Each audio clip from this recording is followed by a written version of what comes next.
You said moments ago you think Southgate will go, OK, what's the succession plan? Well, again, it becomes a recruitment drive. This idea of some utopian methodology of succession programs are great when you're developing businesses, when you've got producers in here that step up, the next guy steps up beneath them, and it goes on and it goes on. And even that sometimes doesn't work the way you want it to work, does it? So in a football world, where ultimately it's a very different landscape, it's a very different scenario, you're not seeing it at domestic level. You're simply not. You gave 2 examples.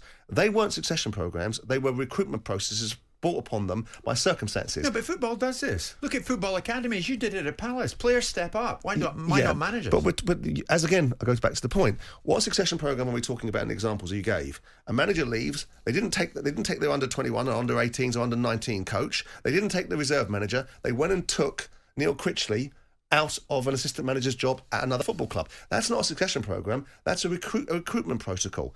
Now, England were very lucky. Sam Allardyce fell on his sword for the reasons that were well rehearsed, and Gareth Southgate was an FA man that created no challenges for the FA, created no controversy, played the game. They kind of fell upon Gareth. They fell upon Gareth right now. So you could turn around and say. And don't forget, we've had this ridiculous situation in the England under-21s where we had Adi Boothroyd in there before, letting us all know that winning for the England under-21s wasn't particularly important. It was just turning up, getting the players ready to play in the national side and the full side. Whereas once upon a time, when there were previous managers, back in the 70s, when Dave Sexton and people like that were involved in English football, all of the age groups were very important up until the point where they abolished the under-23s. Yeah. And it became a much more compelling set of managers that were managing these 21s, 23s, under-19s, under-20s, whatever it was. Got a number of messages coming in this. We might develop this, because the other day, when Luis Enrique departed the scene with Spain, very disappointing World Cup for them, Spain immediately announced on Friday their under-21 boss, Luis de la Fuente, would take over from Enrique after 10 years of working with the young players. Yep.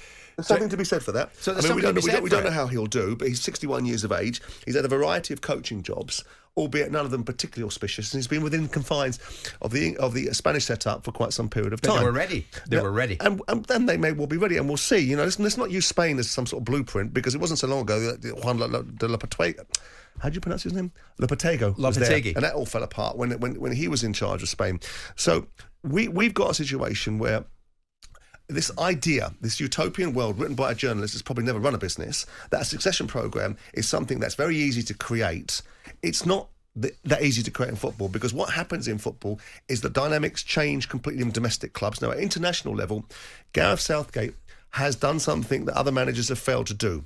And that's not because he was particularly gifted, it was because they were particularly stupid, which was embrace the media, and embrace the media in such a way. Roy Hodgson played a brand of football that everybody loathed, and Capello completely didn't get the dynamics of English football and became an authoritative figure without understanding the culture.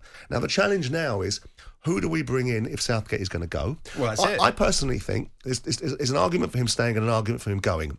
If you want more of the same, then you're going to keep Gareth Southgate in place. It's going to have stability. You're going to have 50% of the people saying it's good, 50% of the people saying it's rubbish, like your poll yesterday. And if you want change?